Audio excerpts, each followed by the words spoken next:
โกโกทุกขะหลงอย่าโกทุกขะอ่อนว่าก็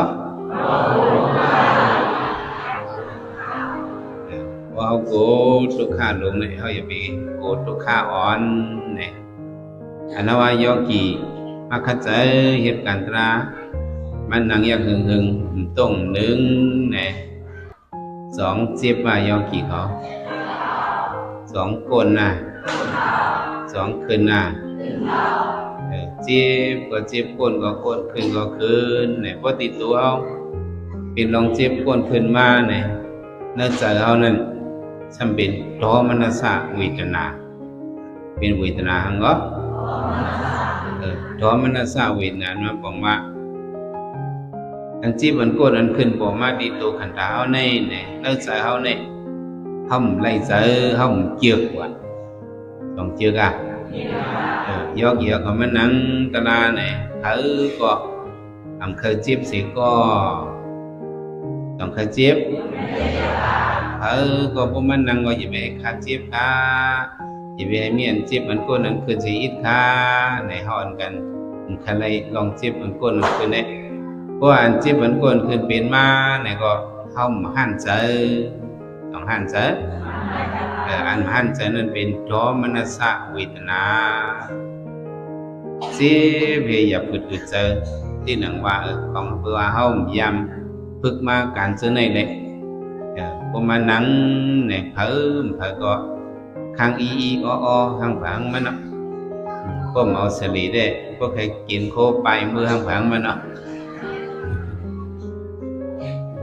ตั้งทุกข้าติดตัวเขาในเนี่ยข้างผังก็หรือจะข้างผังมัน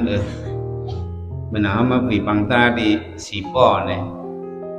เขาเขียนไว้ข้าวยามนั่ง7 โมงกลาง7 โมงต่อถึง9 โมงเนี่ยเขานั่ง2 นาทีก็ไว้วัน3 โมงต่อถึง5 โมงเนี่ยก็นั่ง2 นาทีนั่งหึงลือหึงอันตีสีป้อนั่นแหละนั่งก็นั่งหึงลือก็ลือหึงอย่างนี้เดี๋ยวผมมานั่งเรื่องนั้นเนี่ยอารมณ์โยกีเขาก็ภาษาพิเศษเวทนามันก็จิบอ้างฝังมันขัดใจอ้างฝังมันผมตลาเอาตลาเฮ็ดเฮียงเจอก็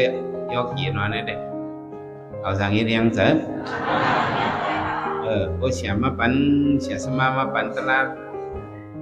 ปันเฮียงมันเลยก็เราปัดให้คำนั้นเด็กเนี่ยจะมีเฮียงมาอินเนี่ยเพราะcái nhàเวทนามาขัดจะสำคัญยอมกว่าเห็นเนี่ยอารมณ์มันง่ายๆแต่เอาเด็กกันไปเลยเวทนาโลกันว่าเนี่ยมันอยากเต้นก็สองจะการง่ายเงียบมามันง่ายการตระวิปัสสนามันเป็นการลีอันจันสูงเสเปิลฮาวานั่นเนาะการก็เป็นการลีซ้ำจันเตรียมมาซ้ำสูงอ่ะจันสูงนั้นซ้ำสูงให้เปิลเนี่ยสูงให้เปิลหมดการก็การเนี่ยพอเป็นตัวไหนแหละคนเฮ็ดมันเนี่ยก็มันบ่มีน้ำเฮ็ดแล้วมีน้ำเนี่ยมันจันสูงให้เปิลอ่ะจันเตรียมมาจันสูงอ่ะอันโยกีก็มาเฮ็ดกันตรามาเข้ากันตราเนี่ยเข้ามาเฮ็ดการจันเตรียมมาเฮ็ดการจันสูงอ่ะเฮ็ดการจันสูงเมื่อหนังห้องเห็นปิญญานั่นเนาะว่าจันเตรียมจันเงาเนี่ยเด้เนาะจันกี่จีคือจันเงาบุราตาเนื้อเนี่ยเด้ลูกอ่อนมันดิ้มมาตอมสองน้ำวันน้ำสมมติอะไรมีจ้องเพลงน้ำมันน้ำย่อพอถึงมาจันกลางเนี่ยเด้ลูกอ่อนอีกว่าอีนึงสองก็พังนึงจันสูงมาลูกอ่อนนี่มันจอมในกำปองออกห้องยังเห็นไปเด็ดย่อพอถึงจันสูงมาในเข็นอีกเท่าต้องเมจัน8 จัน9 จัน10ปฏิริมีมาจัน11 12ในจันสูงที่ไหนลูกเห็นในอีกย่อพวกอ่องจันสูงกับเพียวจันสมเตกระโซในเข็นต้องเมก็พังมันเนี่ยมันจันสูงให้เปิ้นเตกระโซเนี่ยหรือว่าซ้ำอ่องเตกระโซซ้ำขึ้นก็ขึ้นยังจันคู่หมอ PhD มั่งจันผู้ลงเขียนอันนั้นเขียนต้องจำจัดการวิปัสสนาเนี่ยก็ให้ยังเรียกว่าเป็นการเรียนจันสูงให้เปิ้นเนี่ยอันเหตุการณ์การหน้านั้นเด้ มันบ่อยากรู้อยากได้อยากบ่ก็มันบ่อยากเต้บ่มีใจเจตนามีใจศรัทธาเฮ็ดซ้ำมีโคของอกสายมีก่อนทับขามตั้งหลุยในเด้ก็การหน้านั้นนะยุคโซโหยหลุในทำเป็นอะไรกำนำอยู่มันบ่อยากได้ตึกเป็ดโลภะเฮ็ดการหน้านั้นนะเฮาตัดแต่สโลภะเฮานี่ก็เฮาจะมีตากรุณาอีหลุบ่นี้สากะที่ซ่อนเมียงบันเปิ้นนี่อันนี้มันบ่อยากเข้าใจมั้ยจ๊ะอันอยากเฮ็ดการหน้านี่เป็นศีลาเป็นหังกำพองในหลูในต้านในเฮ็ดในตาหน้าในเฮ็ดในเรื่อยๆก็กะศีลาซ้ำมันกึมก็ปนมีนั่น2มีอันอยากเฮ็ดศีลาเนี่ยทำอย่างการสมถะอันอยากเป็นการสมถะเป็นอย่างการวิปัสสนากำลังการวิปัสสนาในคนเฮ็ดมันก็มาสอนด้วยเนี่ยมันพอนำอันเอาดีนำตูเนี่ยเฮาว่ามีคนเฮ็ดการตราเอามีอยู่2ปากไป2ปาก50 60เอาว่าในเฮาวางนำในก็สอนโดยดังคนเวียงในเยี่ยมเป็นคนหนึ่งปอกทำจำใจอันมากเข้าอะไรนั้นเนี่ยมันมีนำเดี๋ยวเขามากเข้ากันตรามันนั้นผู้กะมีขันธาเนี่ยก็ผู้กะมีเวทนาต้องได้รอดได้ยกเกี่ยวเขามาเข้ากันตรากันในมาหลายวันเนาะ7 วันเนาะนับด้วยเรียวๆเนาะพี่ได้ยินแล้วเนาะนักการมานั่ง7 วันไหนก็ขาดได้ก่อนนั่งเนี่ยอันก้นอันเจ็บอันขึ้นขำหยาบเนี่ย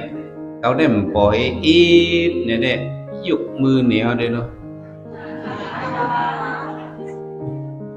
มีคนยุกมือเนาะตอนในทุกข้าวเวรนั้นยากูก็พระก็ว่าพระกินจะมันหลังที่4ป้อแมวปิงมันมาตั้งตลาดนี่เขาสำนัง2 มองฮัลโหลจิบนะคะเจ้าเช้าคนมาคนเอาค่ะ2 มองนำยำนางอีบอกมันนางในโอ้คือกีบออกค่ะก็เย็นไรค่ะได้เลยพื้นออกได้พื้นติ๊กๆออกไหนวะเย็นไรก็การได้พื้นไม่ออกก็จังให้ดูละพื้นไรบอกละจำถาม42 บอก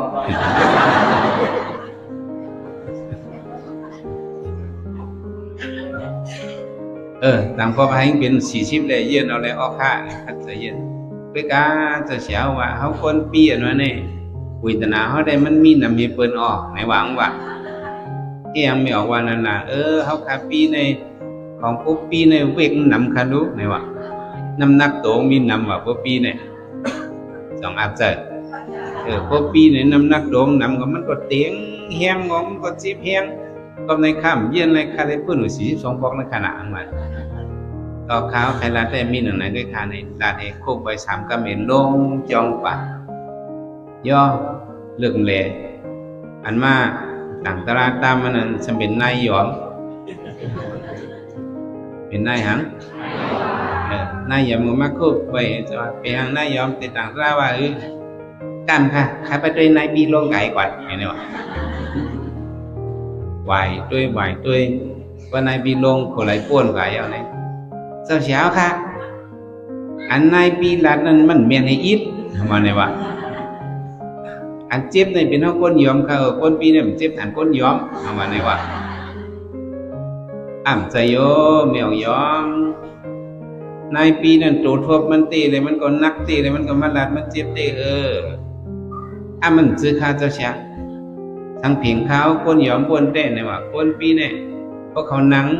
เนี่ยเขามีเนื้อมีมันเนาะมีเนื้อมีมันมีหนังหนาพวกเขานั่งในม้อนอูตุดเหมือนเป็นนั่งในโซฟาคำเจี๊ยบเนี่ยวะอันเจี๊ยบในเฮาก้นยอมเจี๊ยบเนี่ยวะก้นยอมเจี๊ยบละไม่เอายอม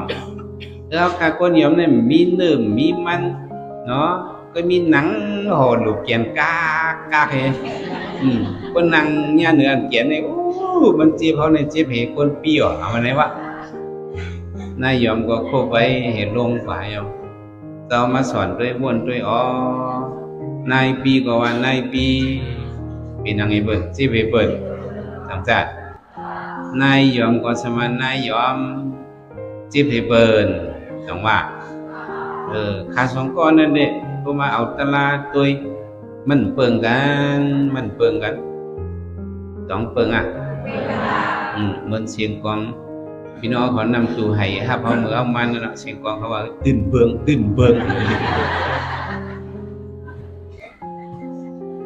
ไอ้เมื่อแล้วก็ตื่นเบิง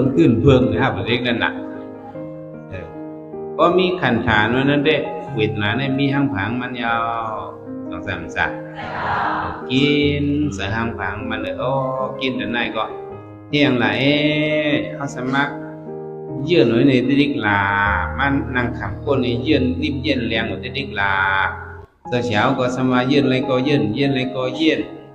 ในความขำปฏิญินสมาปิกซ้ำเนื้อขยัดยัดอินขาดหนังแข็งแห้งลูกฮักต้องว่าสมาจังไหนกรรมฐานในก้นเงือเลยจากมันนั่งอยู่มาในกระเพาะที่ขังจังไหนในเฮาเงือเหี่ยวมาหิดเจอยกเหี่ยวเขาก็เมื่อเฮาโกรธทุกข้าลงเลยเฮามาต่อสู้ทุกข้าอ่อนเฮาโกรธทุกข้าหังทุกข้าลงนั้นเป็นพระบิณฑบาตเจ้าอ้วนว่าทุกข้าลงในมันเป็นอะไรวะเป็นยังไงอเปสีตีเนี่ยก็เข้าบ้านนั้นทุกข้าลงอันนั้นทุกข้าลงอเปสีตีงานไล่ทริสันปิตาอสุรเกณฑ์ว่านั้นจะได้เป็นทุกข้าลงเขาตัวอเปสีโค้งนั่นเขาตัวตริกษานี่แหละเขาตัวโค้งสัตตริกษาเนี่ยมีสัตตริกษานั้นตัวแห้งเยอะเป้กินตัวแห้งอ่อนสงสารแมวเนี่ยก็มันได้เป้กินหนูสงสารเพราะมันเงียบเลยหนูเนี่ยก็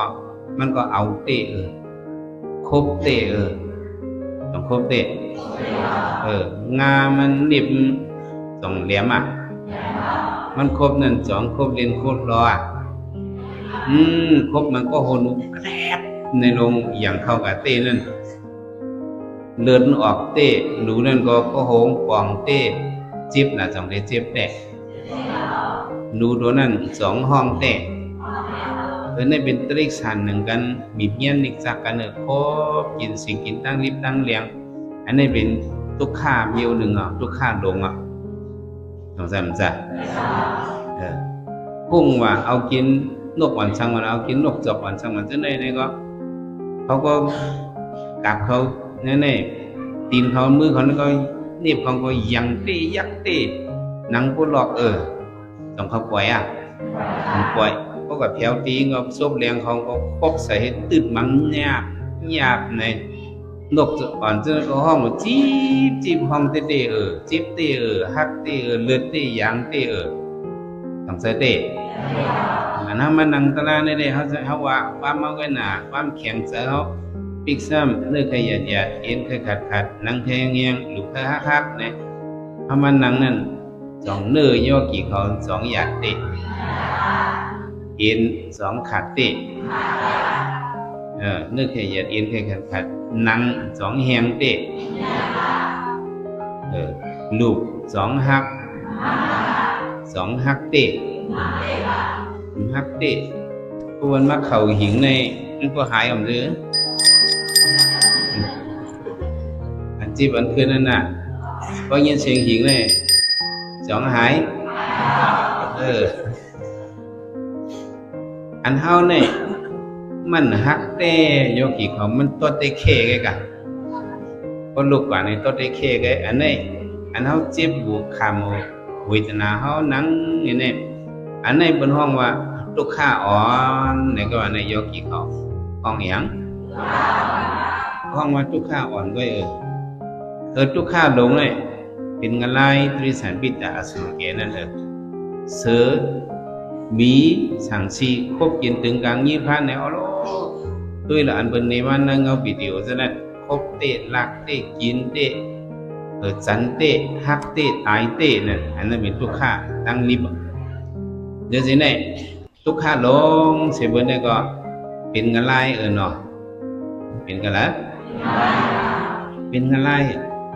อันว่า อเปสีตีนว่างะไลตริสันปิตะอสุรเกอเปสีตีนว่าเนี่ยอันนี้มันพระเป็นเจ้าเขาว่าจังคือเป็นเฮือนเจ้าเก่าในวันนี้เป็นเฮือนพระสักการะอัปปายาสกะเกหสติสะ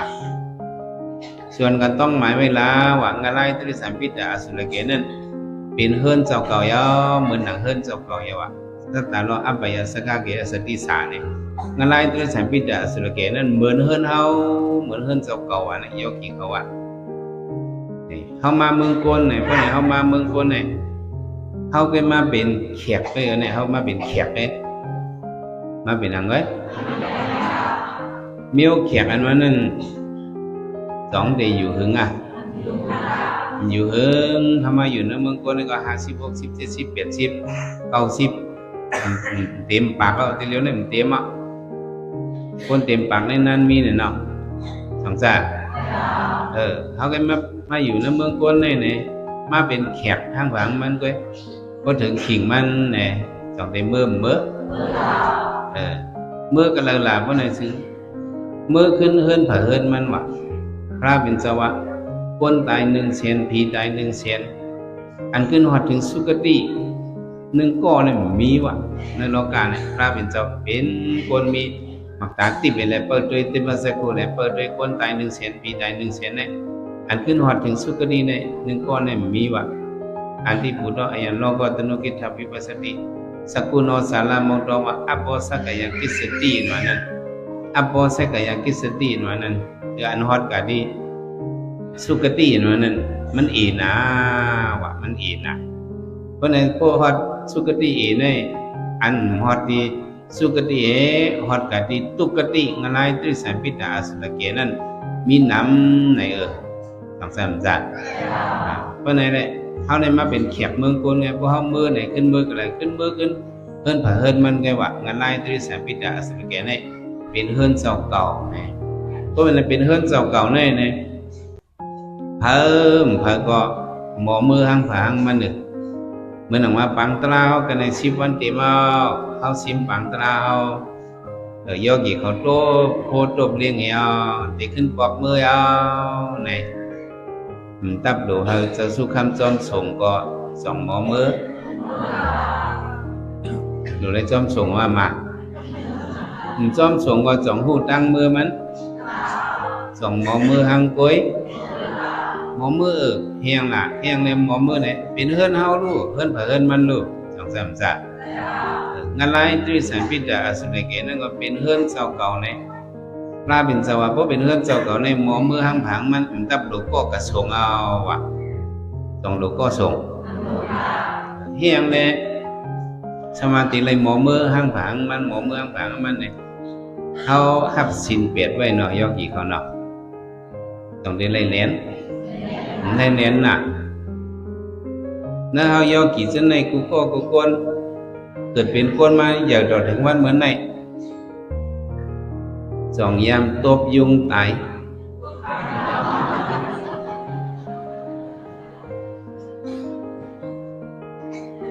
เด็กขึ้นถามหนึ่งคำ2 ยามปั๊บยุงตายเผาสอนสูหมออังกวยมันจ้านั่นเนาะหมอมือเฮิรนเผาเฮิรนมันนั่นน่ะ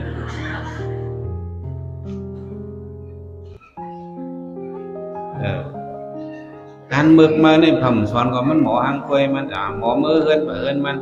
อันเอาเฮ็ดกันจังได๋ฮู้เฮ็ดเกี่ยมฮู้เฮ็ดเกี่ยเอาไตมองวันหมดวันปกวันแมงวันเฮ็ดกันเบิ่งมั่มซึมซะจังนั้นแหละตาเฮาได้กว่ามือเฮิรนเฮา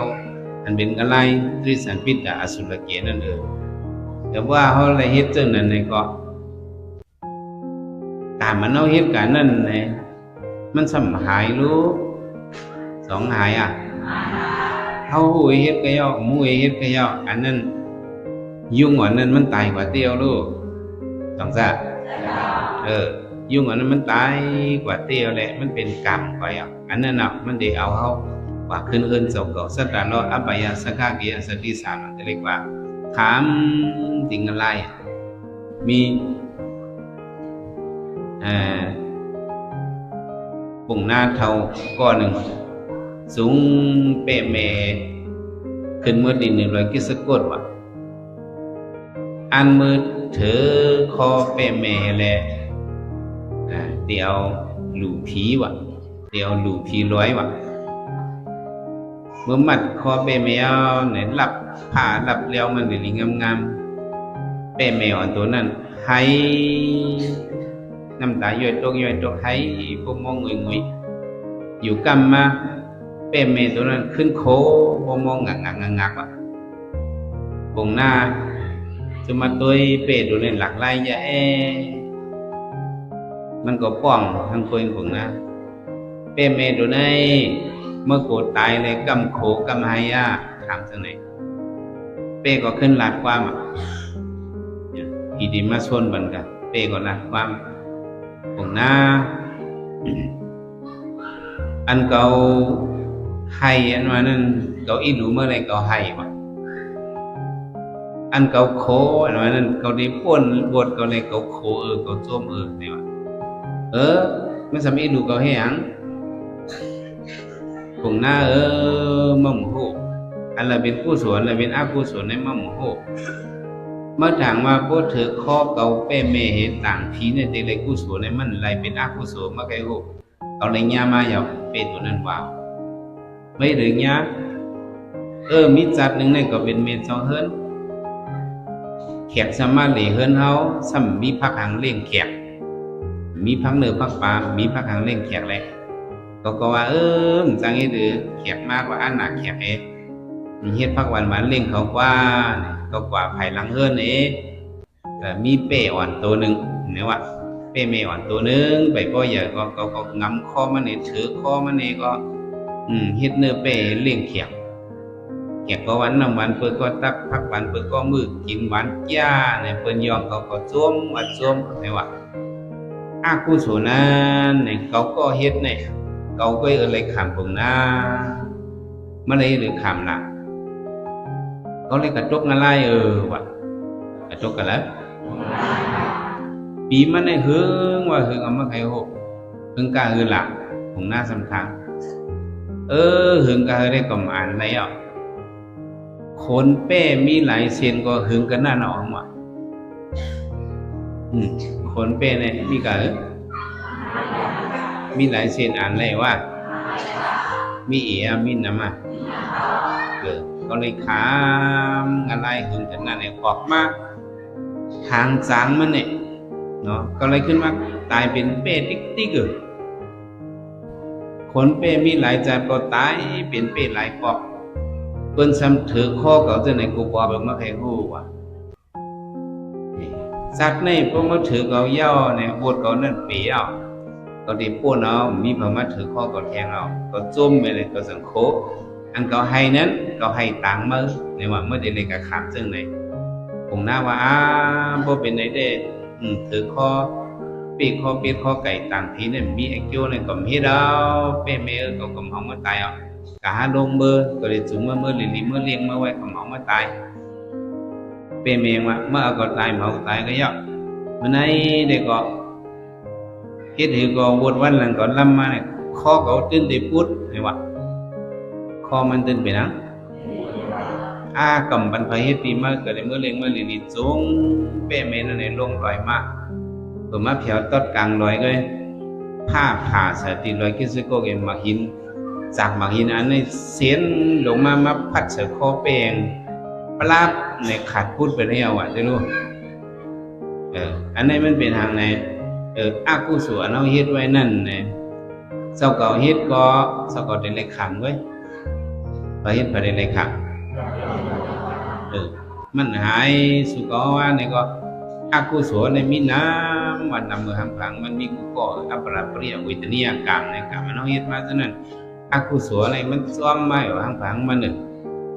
มันไปถึงขั้นตอบเลยมันไปตอบเลยมีไว้หังผังมันก็ก้อยแต่ได้ขึ้นมือเพิ่นเผอิญมันอากุศลมีไว้หังผังมันก็ก้อย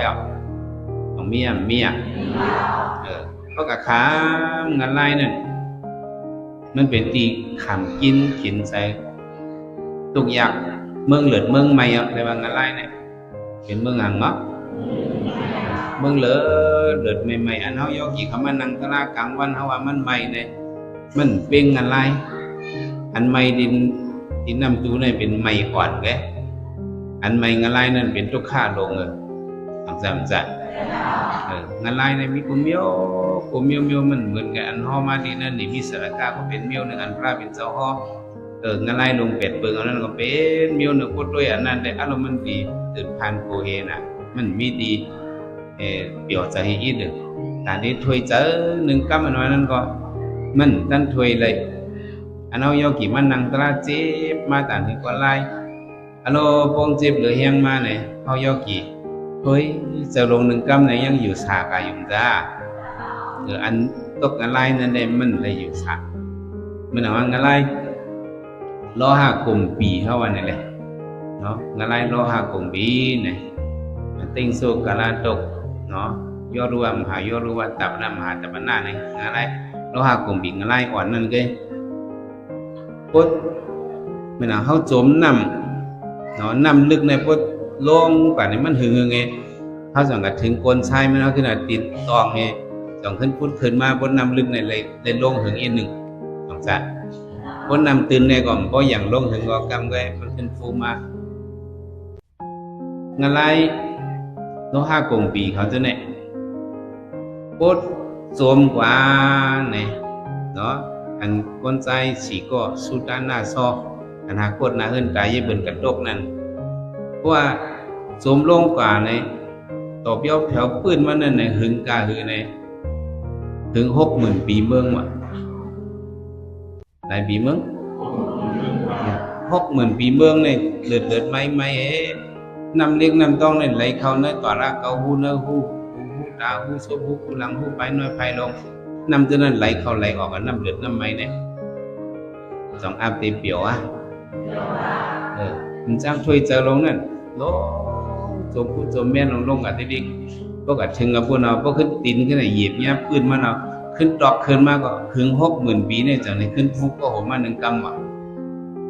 แต่เขาสามารถห้องสู้ตาหน้าช่อในห้องก็1 กำ1 ก้อน1 ก้อยขึ้นจมกว่านั้นแต่เขาพิดเอาในเขาดังพิดเขาก็พูดเลยงานไรวันนั้นอ้อนนี่เป็นทุกข้าลงเนี่ยเป็นอย่างงอทุกข้าลงเป็นอย่างอะไร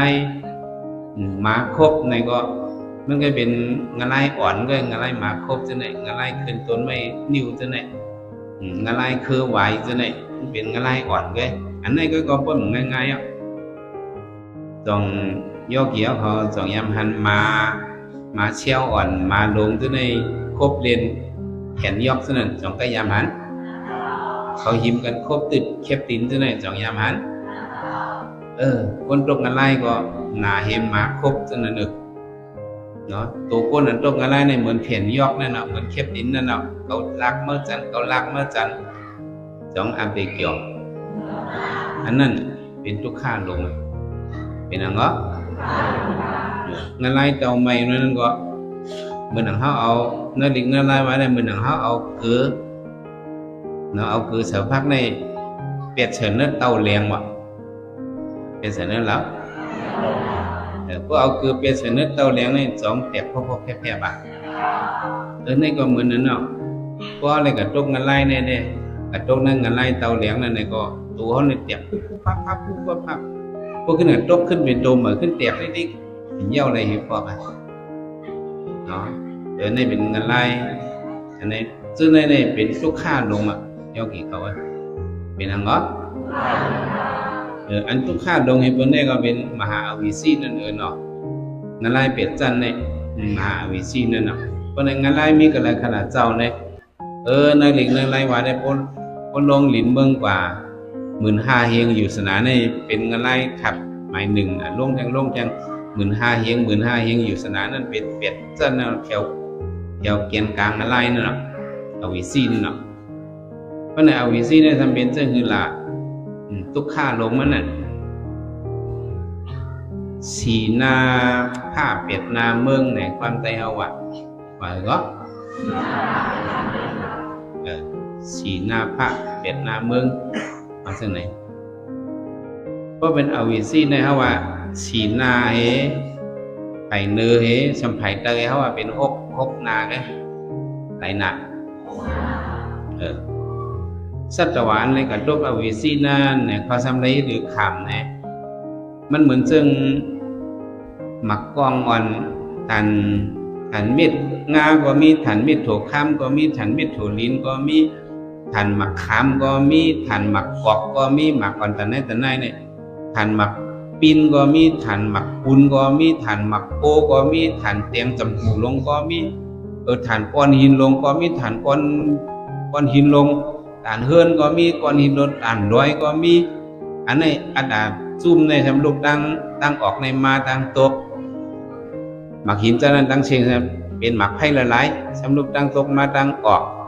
บางอันสำลุกตั้งห้องมาตั้งจานบางอันสำลุกตั้งจานกว่าตั้งห้องบางอันสำลุกตั้งเดินขึ้นตั้งเดิมบางอันสำลุกตั้งเดิมฝูลงตั้งเตอตั้งหกนาภายใน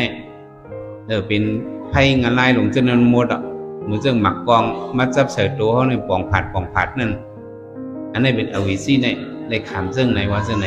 อันนี้กวนอันพิษยาเอาพระราบินเจ้าออกเดินเลยสังเจ็บเพเกิ้งสังขาเลยสัง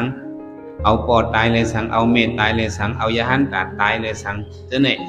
ในกับคำอวิสีนั่นนะอันนี้เป็นงานไล่ลงเสร็จเพื่อนอ่ะเดี๋ยวพอมาวนโดยเจ้าเนี่ย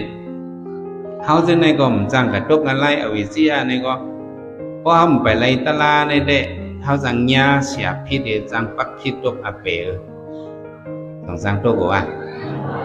พวกไอ้ยาเป็นธรรมะหยอกปันห้อยเอาซ้ำหยอกลุยได้ปัดปิดแล้วก็เมียวในเด็กก็จังพิษพิษเมวันนั้นน่ะจังว่าเขาหลุดพูดตัวเขามันตั้งเขาหลุดโกงานลายเมียวนั่นน่ะแต่พอหันตั้งเขาเอางานลายจนเฮ็ดตีกูเขาเนี่ยเขามานั่งการตลาดก็เขามาหันตุกขาอ่อนนี่ก็เขาสามารถโกนมานั่นบอกว่าก็เขาโกตุกขาลงเนี่ยมันให้เขาว่าอย่าไปโกตุกขาอ่อนอย่าไปโกหังเนาะอันก่อมาอันเขานั่งเนี่ยมันเป็นตุกขาอ่อนเว้ยเขายังสั่งถอยใส่ลงอยู่พวกงานลายนั่นเนี่ยเขาสั่งถอยใส่ลงเขาหลุดสวนซึ่งนี่แต่ว่าพวกมันเจ็บมามันโกนมามันขึ้นมาเนี่ยก็มาเหตุการณ์ตราในมือเงยเลยมาเฮ็ดซื้อเนาะก็เพื่อว่าคือป้นตุกขาลงแล้วเขาจังได้มาเยื่อนกันขันจีตุกขาอ่อนในโลเฮ็ดในอย่าเจอเขาว่ายกเกี่ยวเขาต้องได้หมอไว้เจอว่าพวกहमถอมตลาดจังได๋เด้ให้เอาคัดเฮียงตาเยื่อนกันขันที่ปารมีขึ้นงักนั้นบ่ใครเยื่อนยกเกี่ยวเขาที่ใครเฮียงล่ะนี่ใครพื้นดิๆก็ใครหยังพอเพิ่นติ๊กๆเนี่ยมันไล่ห้าเนี่ยไล่ได้ไล่อยู่ก็กับมันติดนานอาสาเขามันได้ยาวแต่สองเขาได้หูไหลเมื่อเจ้านั่งการตลาดอายุเจ้าตึกไร18 ขวบตึกไรกัน18ในพ่อแม่ว่าเมื่อเป็นลูกใจเสียกรรมท่านน่ะบอกในผี10 ตานเดียวมาเมื่อหลุดนั่งตลาว่าจะไหนวะเจ้าก็40 ตันดีเห็นว่าหลุดมีเมียวยาวเมื่อบัดตั้งยันเมื่อกันตั้งยันเนี่ยเจ้าก็เฮิรนก็เมื่อกันโตอุเมปอได้ว่าก็เข้ากันตราเห็นโคมากับเข้ากันตรากำเดียวละไอว่าเนี่ย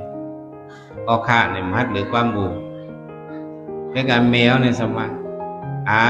สุดนี่ก็ลูกอ่อนตึกใครเปียวลูกอ่อนนี่ตึกใครหยังตึกใครเปียวเมื่อไรซ้อนน้ำมาย่อจำซ้อนน้ำมันหนาเมื่อไรซ้อนน้ำมาย่อจังไงเข้าเลยเที่ยงในพวกกับเขาปังตราซ้อนน้ำมันว่านั่นหันเป็นซ้อนน้ำในห้องใครซ้อนก็มันถือละตัวเขาได้นั่งตราเจอเขาได้กระหดน้ำเป็นนั่นน่ะ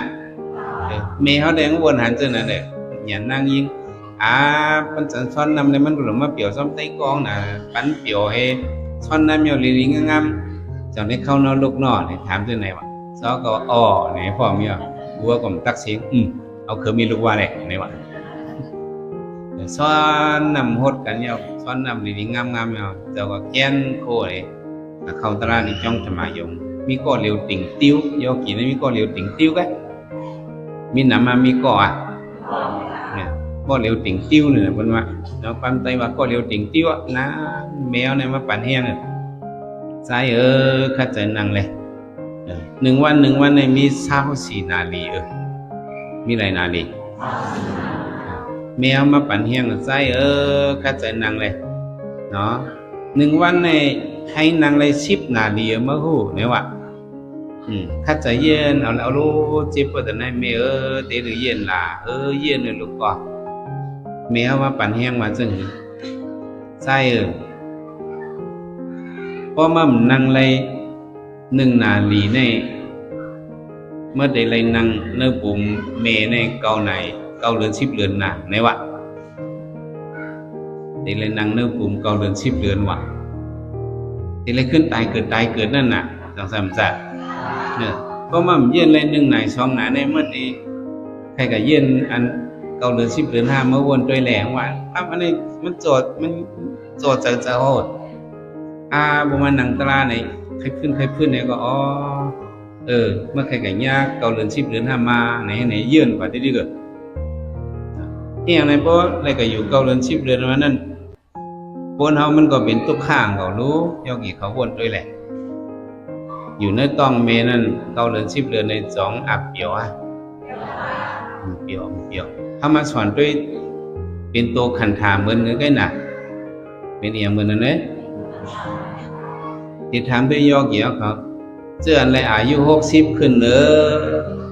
มานั่ง2 เจี๊ยบพอนั่งหึง2 ก้นอัน40ขึ้นพอนั่งหึง2 เจี๊ยบ2 ก้นอันอาสักขึ้นพอมานั่งหึง2 เจี๊ยบ2 ก้นอาสัก10 ขบขึ้นมานั่งละ2 เจี๊ยบ2 ก้นอายุ5 ขบมานั่งหึงไงยิ่งไงติปันขมุนนั่ง1 นาทีอย่าเป็น1 นาทีปันขมุนมันแสดงความกับลูกอ่อนนะ5 ขบหลายขบ5 ขบก็ต้องเป็นตัวขันธะ2 เจี๊ยบ2 ก้นเมื่อเจ้าได้นาใครขมุนเย็นเอากำมาเจี๊ยบยังมาน้ำบีมาอย่าเป็น1ยิ่งเย็นเอาอะไรขมุนเอาเดี๋ยววันไหนก็อยู่5 ขบก็หมอเจี๊ยบ2 จ้ะว่าไหน3 ขบละ2 ที่หมอเจี๊ยบ1 ขบก็หมอก้นหมอคืนวนเข้า1 ขบ 2-3 เดือนก็ระหว่าง 2-3 เดือนก็หมอก้นหมอคืนมีเวทนาจังมีมิดวนเข้ากันเนื้อต้องมีเฮาแลก็อยู่เกาเดือน10 เดือนนั้นมันจังพื้นจังไว้มันจังฉายตั้งไหนจังได๋ก็เป็นตุกข้างจะเป็นเมลูกอ่อนเขาติดถามด้วยพ้องว่ายอเกี่ยวเขาเจือนยามเกิดลูกนั้นมังปองมังแล้วไหนลูกอ่อนเขาอันสันถิงกี่มาลูกอ่อนอยู่เนื้อต้องนั่นไหนส่งเขาเตียนหรือวะให้บอกเขาอยู่ไม่ตอบหรอก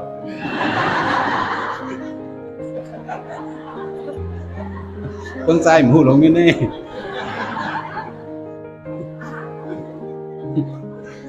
ไม่ออกเขาก็ฮู้ลูกอ่อนเขาเตียนมามังปะเขาตีนอ่อนเขาถีบมาจังเป็นนั้นน่ะไม่ออกเขาเล็บก้นห้ามก้นนั่นวันเดียวแล้วเขาก็ก้นแมวสอนใจพวกมันเย็นใน1 ไหนเมื่อใครก็เย็นอันเกาเดือน10 เดือน5เนี่ยเอาในใส่ใจเนาะเจ้าก็นั่งเนี่ยคัดใจเย็นกันตีปานมีขึ้นงักแต่การเย็นนั้นว่าง่ายสำเฮ็ดหยาบว่าง่ายสำเบียงเย็นก็อารมณ์เย็นเลยเจ็บมาให้ลอม1 ปานีพอมา7 ตารางกูวันเป็นหือหายใจตารางมื้อเป็นในเจ็บมาให้สำคัญยอมกายเป็นรู้ล่ะมันหันค่าหันเจ็บมันขึ้นก็เมื่อวันละก็มาเจ็บให้ขึ้นยอมกะมันยอมกะนั้นมันถือยอมมั่ม1 นอกแหงยอมก็หายกว่า5มันลักเฮ็ดหม่องโคอีท่าเจ้าก็เฮ็ดหม่องโคอีนก็หมอนี่ลอง1 บันก็เนาะ ต้องหนึ่งอ่ะหนึ่งอ่ะลมหนึ่งปันนี้เพราะว่ามันก็อ่อนเอ็นปันนี้นี่มันก็ลมยุคปันอีดเห็นในขึ้นซาในปีไก่ใหญ่ไก่ไม่ในที่นี่ก็มาจีบเลยพวกก็เย็นเลยสองมื่อใครตะลาถามชื่อไหนวะเฮ้ถามว่าก็สังวาจอถามโยกี่เขานำตูสองใครตะลาใครเนี่ยเจ้าก็ตอบบัวถามสองมื่อใครตะลาว่าในใจใครบ่ว่าเมื่อใครตะลาเมื่อสำนังเหโปจิบมาสำพื้นหนึ่งเหเด้เมื่อเด็กไรตะลาอยู่นะเพราะว่าหมาเมืองต่างยันหมอหลวงปู่ลองเป็นหางกล้วยได้เมื่อเด็กไรมานานว่าก็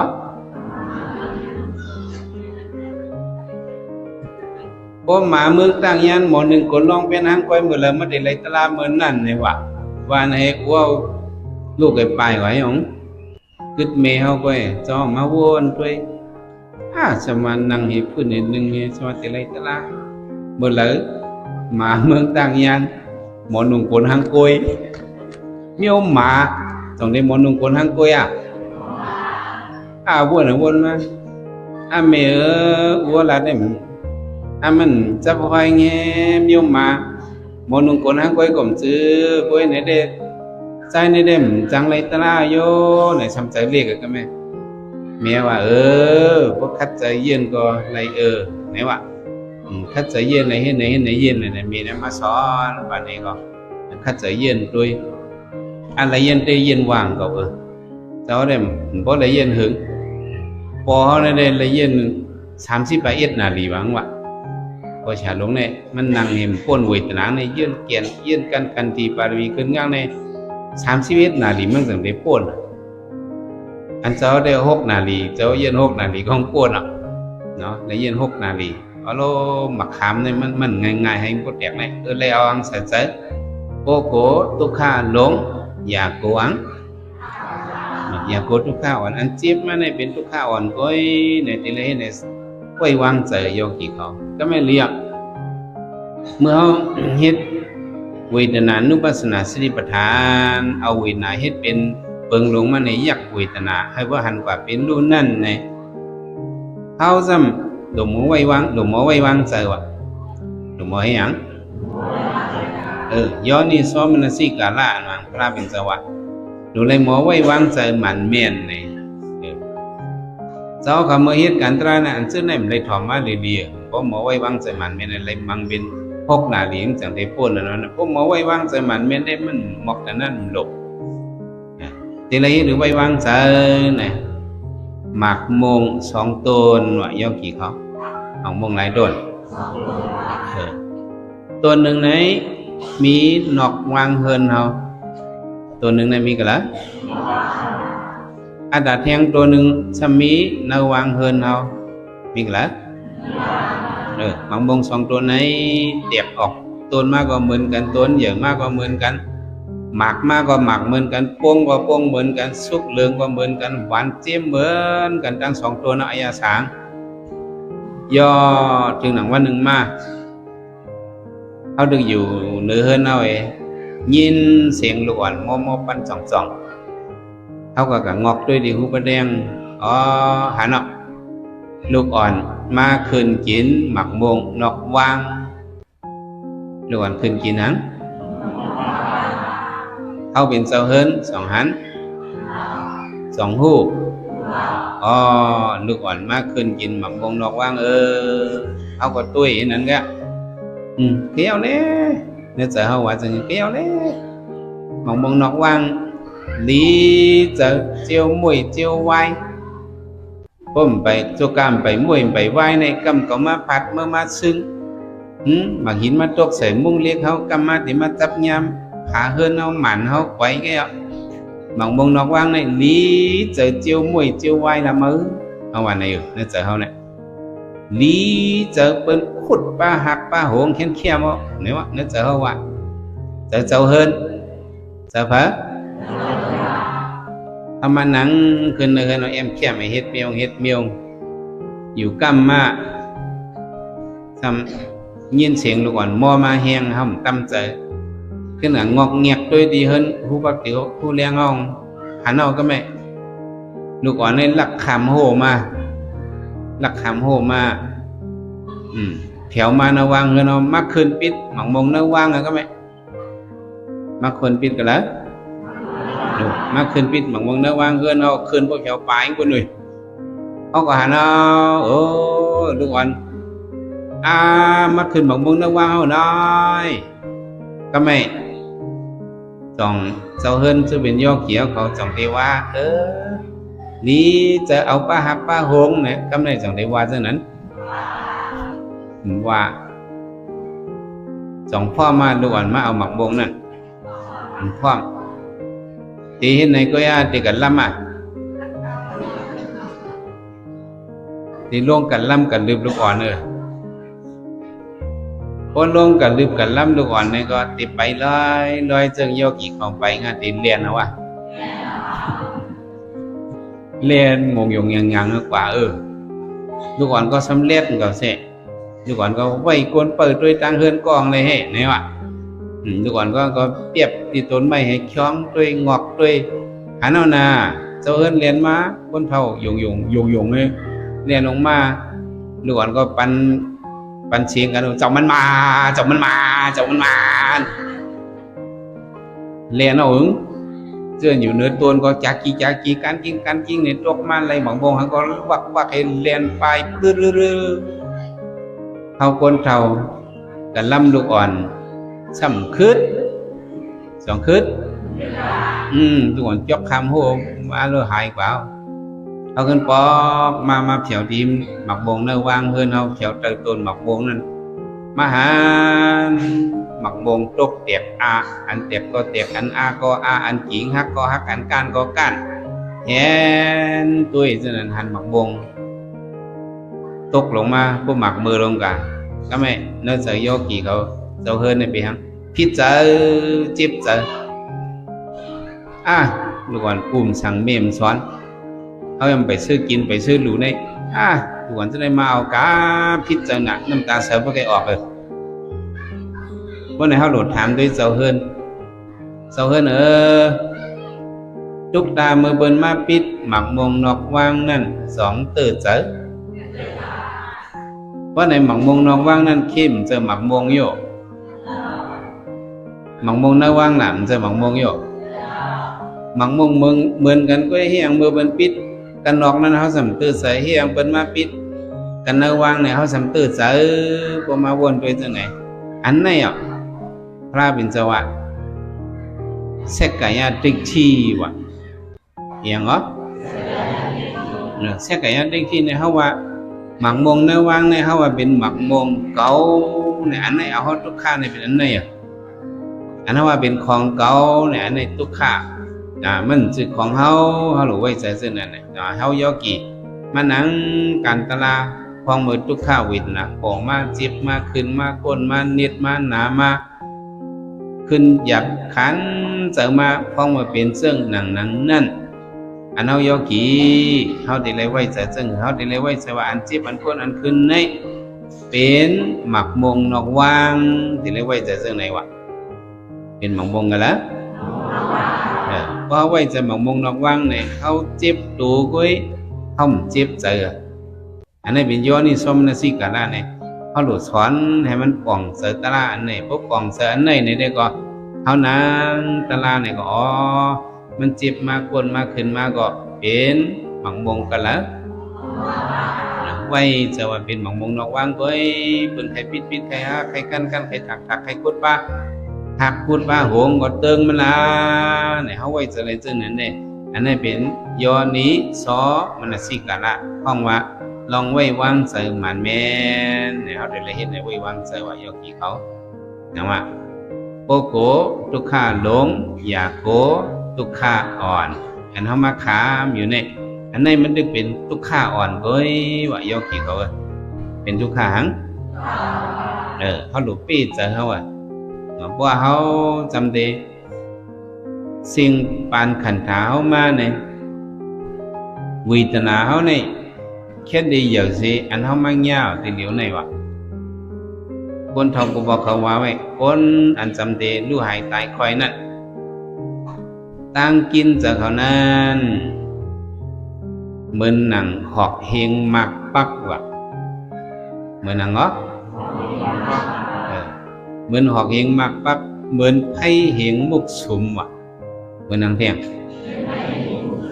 คนจำเดตายมังก็เนี่ยมันจะเจ็บตัวเจ็บเคียงเหมือนหนังหอกเฮงมากปักเลือดไม่เหมือนหนังไพ่เฮงมุกสุมเนี่ยอันนี้ความมันมีไว้ตรงไหนตะกาวเขาได้ย้ำยินหนูสัตเทหลงอนาถาปิงในสองย้ำยินซึ้งมันในเป็นตะกาหลงอันฮิตย่องเสด็จวันนี้หรือวันพระเป็นเจ้าที่เมืองสาวัตถีนั่นถึงนี้มันจำติดตายมาเจ้ายาฮันเขากระทำยกกระดังเป็นมาหนึ่งกระเจ้ารู้สัตเทหลงก็อยู่ลีวะสสารีบุตรเจ้านันตาเขากระเจ้ามันเป็นหือมาตะกาหลงเฮาสมบูรณ์มาเพียวจ้องในเนาะอ้อมลีเจอขาเจ้ายกการเนื้อโดนเนื้อคิงแหละเป็นหือมาสัตเทหลงเป็นอนักเป็นซอดาปาเนาะเป็นอังก็ซอดาปาเนี่ยคำลัดเลียนน้องเลียนโลก็คำเฮ็ดซอดาปาเนี่ยสัตเทหลงอนันทาปิงมันก็ลาดอันซื้อมาหนึ่งสองเดือนเลียนน่ะมันก็ว่าเจ้าข้ายกการเนื้อดูเขาเนี่ยมันมีตาที่ยอมขาก่อยหรือมาที่นี่ก็ขาออกแต่เลี้ยวเนี่ยก็มันเหลือแห้งหนาคาเป็นหือไว้หลานตะกาลงเจ้าสารีบุตรเขาทำเจ้าข้าวะก็โหขาวเนี่ยเหมือนหนังก้นใจแห้งใหญ่แห้งลงก้อนหนึ่งสองก้อเอาจึกหนังโว้กันเนาะเอาจึกหนังโว้จึงเป็นเอาให้สายกองนั่นเอาจึกหนังลงมาเข็นก็โหคายแหละหนึ่งก็อยู่หนึ่งภายให้ตินเยียนกันให้ดีๆตึดมังแห้งๆว่ะบอกว่าโหงไข่ผู้หุดผู้ไข่จอกนั่นกะโหงไข่หนาวโหงไปฮะนี่เป็นยกการจำตายซะเด่นนะถ้าเป็นโหคาในเหมือนหนังคนเอาจึกสองคนสองก็ยิบจึกเห็นมัดให้จันกันไว้โหคาในใครมาใครมังกัมก็เหมือนหนังเอาชามแหลมลงหอกแหลมลงปักเสียเนื้อออกข้างนี้ว่าจะไหนวะเหมือนเอาหอกแหลมลงปักเสียเนื้อออกเนี่ยสองเดียบเจ็บบ้างเจ็บอ่ะแก่นจัดเหมือนอันคาเยี่ยวก็เนื้อต้องเนื้อปุ่มขาวในเหมือนหนังโกนก้อนหนึ่งยิบดังมิดปลายแหลมยิบว่าเงาะยิบมิดปลายแหลมไงแหละตำเข้ากันเนื้อปุ่มขาเอามือเกี่ยวเข้ากันเนื้อปุ่มขามิดปลายแหลมนั่นใครสวยดังอะไรก็สวยใครตำดังอะไรก็ตำเหมือนนั่นเอาใครเอาเนื้อตองเนื้อปุ่มขาวเนี่ยของว่าตองมันเกียนเนี่ยต้องจำจัดเหนือยกการจำตายสักทีนะถ้าเป็นวิศวกรรมนั่นได้มันเลี้ยนสองเดือนเลี้ยนเที่ยงเปิงหนึ่งข้าวะตัวข้าวเลือดไม่ข้าวเป็นหนังไม่เหมือนหนังหรือว่าในจึงเหมือนหนังว่าไล่หอบไว้มอไพ่แรงลงหวังว่ะหอบไว้หังเหรอได้หอบไว้มอไพ่แรงลงในตัวเขาอยู่หิมสองไพ่เขาอยู่จำขึ้นจำไพ่เนี่ยสองไม่ในซ้ำเหมือนหนังตัวคาไล่ไว้มอไพ่แรงลงไม่จึงไหนคะเจ้าคายกการได้ตาได้ย่อมมีคามันเหลือมาที่ค่อยคาว่าจึงไหนก็นั้นเจ้าสารีบุตรฮอตลาบันมันตะขาดลงอย่าไปจะติดชังสอนมันอันไหนวะอย่าไปจะติดชังวะว่าเหรออย่าไปจะติดทางเขาเลยลูกการลูกจ้องมาเนี่ยก็อย่าไปจะติดนี่เป็นลูกเขาล่างเขานั่งเขามีเขาเนี่ยก็อย่าไปจะติดเนาะนี่เป็นตีนเขามือเขา ขาเขาเจ็บต้องเขาเจ็บก็หกเขาเจ็บตัวเขาเหลือนี่ก็ในก็อย่าไปใจติดตะกาอันใจติดนี่มันเป็นพิษตั้งพิษว่าจังไหนอย่าไปใจติดสั่งสอนมันในแกสติลงว่าเลยถอมตลาในก็มันใจติดทางมันก็มันใจติดทางเมียวเนี่ยตัวมันเจ็บก็มันใจติดไหนไว้ไม่หนังไว้เหมือนบางมงนองวาง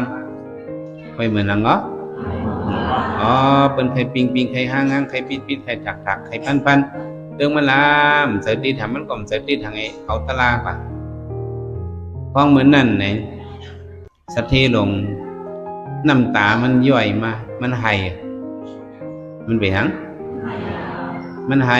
เจ้านันตาเจิมลีตะกาลงสมัยยังลาสิไหลลุงล่างนางมีเฮินยีจะในเลยไหมันว่าซื้อขาเจ้าเขา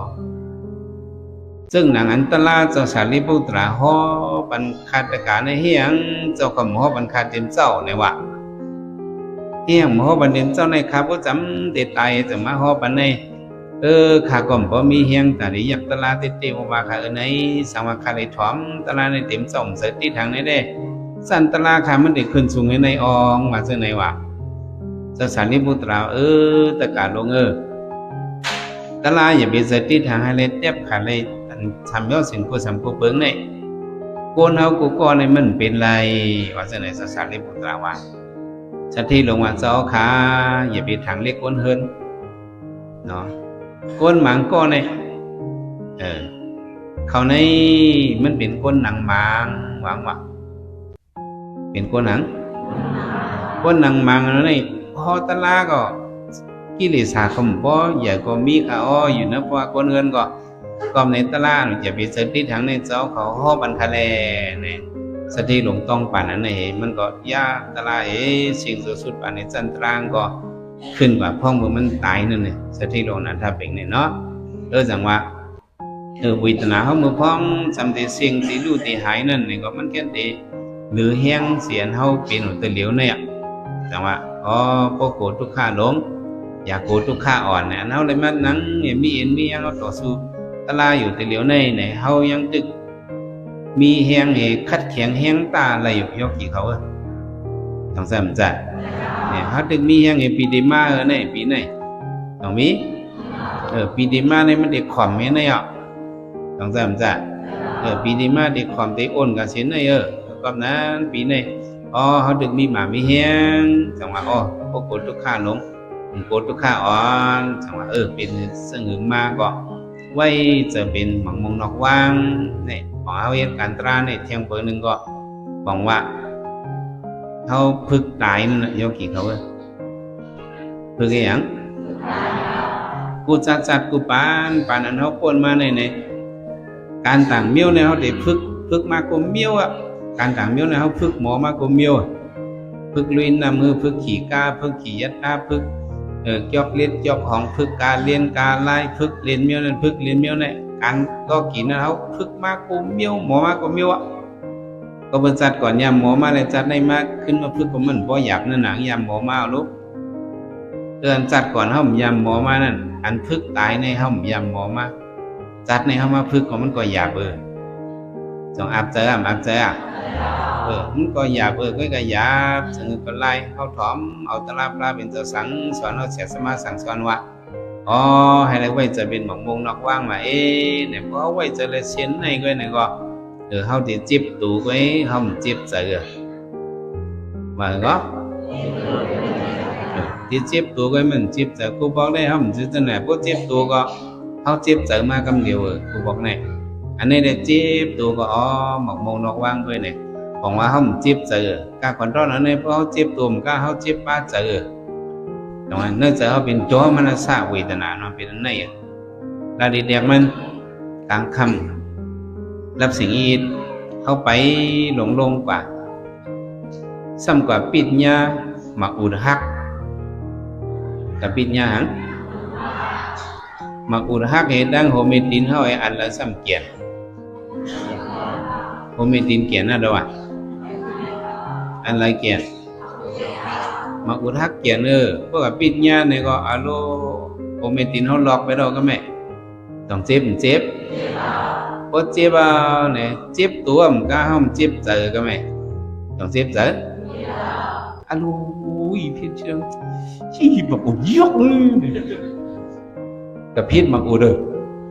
พี่นะมักอุดยกนี่พิษมักอุดแล้วไปหันใจ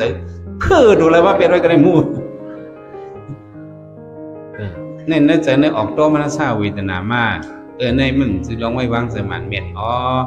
nó mà nắng cản ra mình chip mà có giờ hơi bịว่าเขาเจ็บอันนี้มันเป็นวิตามินขันธาเวทนามันเป็นหมอกมงนอกว่างสะโพตรามันตื่นเปลี่ยนมาหางมันดังมันก้อยแนวโดเย็นใจตัวแต่เมื่อในจังหวะมาหอตราบันโยกเกี่ยวเขาปอโกตุกขะหลงอย่าโกทุกข้านะแนวนี้ใส่ใจสุขใจตรากว่าอะไรเจ้าทบยาตราตุตราเมียตราเจตรามันกันไว้กุศลกุปาสกรรมลุยตาโน